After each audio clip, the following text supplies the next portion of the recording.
আসসালামু আলাইকুম। তো স্যার, আজকের ভিডিওতে আপনার জন্য নিয়ে এসেছি একটি খুবই আকর্ষণীয় একটি টপিক। আপনি যদি ইউটিউব বা অন্য কোনো প্ল্যাটফর্মে ভিডিও আপলোড করেন, তাহলে আপনি নিশ্চয়ই জানেন যে ভিডিও থাম্বনেল কতটা গুরুত্বপূর্ণ।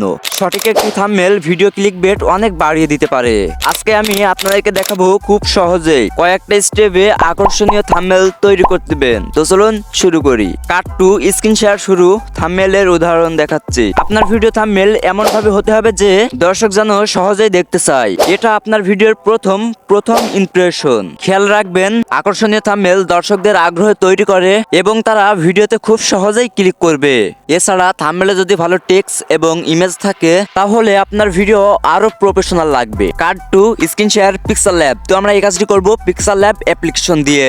তো চলুন পিক্সেল ল্যাব দিয়ে কিভাবে এই কাজটি করব আমরা শিখে আসা যাক। আপনার থাম্বনেল তৈরি করার জন্য অনেক টুলস পাওয়া যায়, তবে আমি আজকে ব্যবহার করব পিক্সেল ল্যাব, কারণ এটা সম্পূর্ণ ফ্রি এবং সহজ। আপনি চাইলে অন্য কোনো সফটওয়্যারও ব্যবহার করতে পারেন, যেমন ফটোশপ কিংবা অন্য কোনো সফটওয়্যার, কিন্তু পিক্সেল ল্যাব দিয়ে খুব দ্রুত ও সুন্দর থাম্বনেল ডিজাইন করা যায়। আপনার প্রথম কাজ হবে পিক্সেল ল্যাবে গিয়ে নতুন একটি ডিজাইন তৈরি করা। আপনি চাইলে আগে থেকে থাম্বনেল টেমপ্লেট নির্বাচন করতে পারেন, যা খুব সহজ।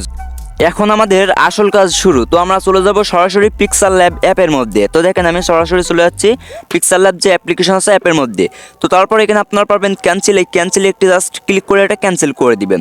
তারপরে টেক্সটটা আমরা ডিলিট করে দিব। উপরে পাবেন ডিলিট। এই ডিলিটে একটি ক্লিক করলে টেক্সটটা ডিলিট হয়ে যাবে। আপনারা এখানে রেজুলেশনটা সিলেক্ট করব, আমরা কোন ওয়েতে থাম্বনেলটা বানাবো। আমরা যেহেতু ইউটিউবের জন্য থাম্বনেলটা বানাবো, তার জন্য আমরা সরাসরি চলে যাব উপরে যে একটি থ্রি লাইন আছে, থ্রি লাইন অপশনে চলে যাব। তো থ্রি লাইন অপশন আসার পরে এখানে পাবেন ইমেজ। এখানে একটি জাস্ট ক্লিক করে দিবেন। এইখানটাতে ক্লিক করার পর এখানে একটি ক্লিক করে দিবেন।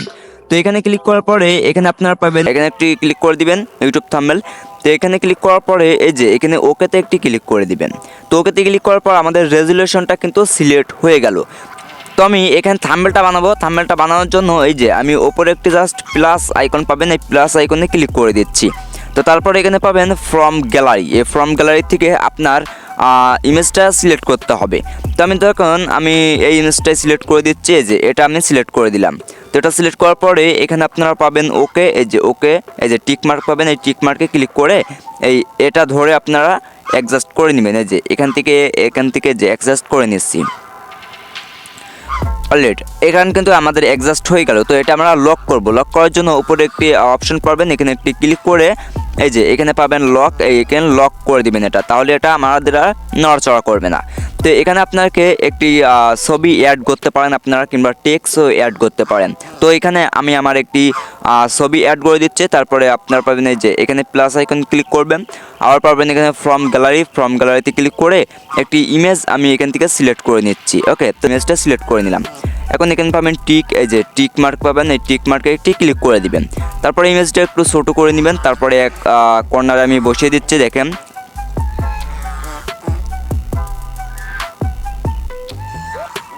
অলরেডি আমাদের ইমেজটা কিন্তু এখানে বসানো কিন্তু হয়ে গেছে। এখন এই যে এখানে কিন্তু একটি ইমেজের উপরে ক্লিক করবেন, ইমেজটা আরও প্রফেশনাল করার জন্য। তারপরে এই যে এখানে মার্ক করে দেখিয়ে দিচ্ছে গোল আইকন, এখানে ক্লিক করবেন। তারপরে এই কর্নারে আসবেন। এই কর্নারে আসার পরে এই যে এখানে আপনারা একটি অপশন আপনারা পেয়ে যাবেন, এখানে একটি জাস্ট ক্লিক করে দিবেন। তারপরে এটা আপনারা অপশন পাবেন, এটা অ্যালাউ করে দিবেন। ওকে, তো তারপরে এখানে দেখতে পাচ্ছেন আমাদের কিন্তু রাউন্ডে কিন্তু একটু সাদা শেপ কিন্তু চলে এসেছে। তো আমরা এটা লাল করে দেবো, রেড কালার করে দেবো। এই যে এখানে আপনারা রেড কালার পেয়ে যাবেন। এই রেড কালারে একটি ক্লিক করে দিবেন। তো দেখেন, রেড কালারে ক্লিক করার পরে এখানে পাবেন টিক। এই টিক মার্কে একটি জাস্ট ক্লিক করলে এটা আমাদের শেপটা কিন্তু আমাদের ইমেজটার সাথে কিন্তু অলরেডি হয়ে যাবে। অলরাইট, আমাদের এখানে দেখতে পাচ্ছেন আমাদের ছবির সাথে কিন্তু শেপটা কিন্তু সেট হয়ে গেছে। এখন এই ছবিটা আমরা লক করবো, নড়াচড়া না করে। এই যে এখানে একটি ক্লিক করে দিবেন। তো এইখানটাতে ক্লিক করার পরে এই যে এখানে পাবেন লক। এই লকে একটি ক্লিক করলে এই ছবিটা লক হয়ে যাবে। অলরেডি আমাদের কিন্তু ছবিটা কিন্তু লক হয়ে গেছে। এখন উপরে আরেকটি এখানে ক্লিক করে দিবেন, তাহলে এটা ঠিক হয়ে যাবে। তারপর এখানে একটা আমাদেরকে ইমেজ লিখতে হবে। তো ইমেজ লেখার জন্য এখানে একটি ক্লিক করে দিবেন প্লাস আইকনে।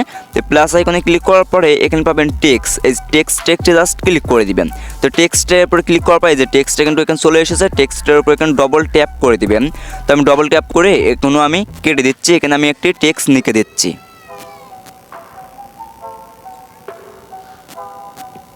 ওকে, তো দেখেন আমি ধরুন এখানে লিখে দিলাম ইউটিউব। তো তারপর আপনারা এখানে ওকেতে ক্লিক করে দিবেন। তো ওকেতে ক্লিক করার পর এখানে কিন্তু ইউটিউব লেখা হয়ে গেল। এখন এই যে এখানে একটি ক্লিক করে এটা আপনারা বড় করে নেবেন। এই যে আমি বড় করে নিচ্ছি, আমি ধরুন এই পজিশনে রাখছি। তো তারপরে আপনারা এই যে এখানে একটি অপশন পাবেন, এ অপশন পাবেন, এই এ অপশনে একটি ক্লিক করে দিবেন। তো এই অপশনে ক্লিক করার পরে এই কর্নার আসবেন। এই কর্নার আসার পরে এখানে আপনারা একটি অপশন পাবেন, এ বি একটি অপশন পাবেন, এখানে একটি ক্লিক করে দিবেন।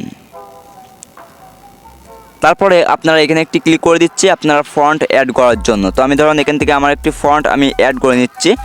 তো ফন্ট অ্যাড করার পরে এখানে পাবেন ওকে, এই ওকেতে একটি ক্লিক করে দিবেন। তাহলে আমার এই ফন্টটা কিন্তু আমার এই টেক্সটের সাথে কিন্তু ফন্টটা অ্যাড হয়ে গেল। তো এই ফন্টটা আমরা এখন কালারিং করবেন। কালারিং করার জন্য এই কর্নারে আসবেন, এখানে পাবেন একটি কি কালার, এই কালার একটি জাস্ট ক্লিক করে দিবেন। তো কালারে ক্লিক করার পরে আমি ধরুন এখানে আমি হলুদ কালারটা সিলেক্ট করে দিলাম। তো হলুদ কালার সিলেক্ট করার পরে এই যে এখানে পাবেন টিক অপশন পাবেন, এই টিকে একটি ক্লিক করে দিবেন। তো টিকে ক্লিক করার পর আর একটু এই কর্নারে আসবেন, এই কর্নারে ওকে। তো এই কর্নার আসার পরে এখানে একটি অপশন পেয়ে যাবেন, এই যে এখানে একটি জাস্ট ক্লিক করে দিবেন। তো তারপর আপনারা এটা অ্যালাউ করে দিবেন। তো অ্যালাউ করার পরে এই কর্নারে আসবেন। এই কর্নারে আসার পরে এখানে একটি প্লাস আইকন পেয়ে যাবেন, এই প্লাস আইকনে ক্লিক করে দিচ্ছি। তো তারপরে এই গোলটা আমি এই কর্নারে এই যে এখানে একটি শেপ করে দিলাম। তারপরে এই যে মাঝখানের এটা আমি এখান থেকে 100 করে দিচ্ছি। তারপরে টিকে ক্লিক করে দিচ্ছি। ওকে, তো আমাদের কিন্তু এই শেপটা কিন্তু এমন কিন্তু হয়ে গেল। এখানে আপনারা আরও টেক্সটটা সুন্দর করব, তার জন্য এই যে এটা আপনারা সামনে 2% করে দিবেন, এটাও 2% করে দিবেন। তো আমি দেখুন 2 করে দিলাম। তো 2 করার পরে 3 করে দিবেন, দুটাই 3 করে দিবেন। তাহলে আমাদেরকে টেক্সটটা কিন্তু আরও কিন্তু সুন্দর আকর্ষণীয় লাগছে। তারপরে এই যে এখানে আপনারা পেয়ে যাবেন কি টিক, এই টিকে একটি ক্লিক করে দিবেন। তো টিকে ক্লিক করার পরে এখানে আপনারা আরেকটি অপশন পেয়ে যাবেন, এখানে ক্লিক করে দিবেন। এইখানটাতে ক্লিক করার পর এটা আপনারা অ্যালাউ করে দিবেন। তো দেখেন অ্যালাউ করে দিচ্ছে। তারপরে এখানে পাবেন ব্ল্যাক কালার সিলেক্ট করে এটা আপনারা একটু বাড়িয়ে দিবেন। ওকে, তো বাড়িয়ে দেওয়ার পর এখানে টিকে ক্লিক করে দিবেন। তো দেখেন আমাদের টেক্সটটা কিন্তু কত সুন্দর কিন্তু হয়ে গিয়েছে। এখন এই টেক্সটটা লক করার জন্য আবার এখানে ক্লিক করে দিবেন। তারপরে এখানে পাবেন লক, এই লকে একটি ক্লিক করে দিচ্ছি। এই যে লকে ক্লিক করে দিলাম, তাহলে এই টেক্সটটা কিন্তু আর নড়াচড়া কিন্তু করবে না। তো আপনারা এখানে চাইলে আরও কিছু ইমেজ অ্যাড করতে পারেন। তো দেখেন আমি ফ্রম গ্যালারিতে চলে যাচ্ছি। তো ফ্রম গ্যালারিতে যাওয়ার পরে আমি ধরুন এই ইউটিউব এই ইমেজটাই সিলেক্ট করে দিচ্ছি। এই যে ইউটিউবে এই ইমেজটা সিলেক্ট করে দিলাম। তো দেখেন এইভাবে খুব সহজেই কিন্তু আপনারা একটি প্রফেশনাল থাম্বনেল কিন্তু বানাতে পারবেন। তো আই হোপ কীভাবে থাম্বনেল বানাতে হয় সেটা আপনারা শিখে গেছেন। আরও যদি আপনাদেরকে থাম্বনেল কোনো যদি ভুল হয় কিংবা আমার কমেন্ট বক্সে বলে যাবেন, আমি খুব সহজেই থাম্বনেল সব কিছুই কিন্তু আমি আপনাকে বলে দেবো। তো আরও টেক্সট এখানে অ্যাড করতে পারবেন, যেভাবে আমি অ্যাড করে দেখালাম এইভাবে সেমভাবে আপনারা অ্যাড করতে পারবেন। তাহলে এই ছিল আমার ভিডিওর থাম্বনেল তৈরি করার প্রক্রিয়া। আশা করি আজকের টিপস আপনাদেরকে কাজে লেগেছে। যদি ভিডিওটি ভালো লেগে থাকে অবশ্যই লাইক ও সাবস্ক্রাইব করতে ভুলবেন, এবং আপনার যদি কোনো প্রশ্ন থাকে নিচে কমেন্টে অবশ্যই লিখুন, আমি সেগুলোর উত্তর দিতে খুশি হব। আবার দেখা হবে, ধন্যবাদ সবাইকে।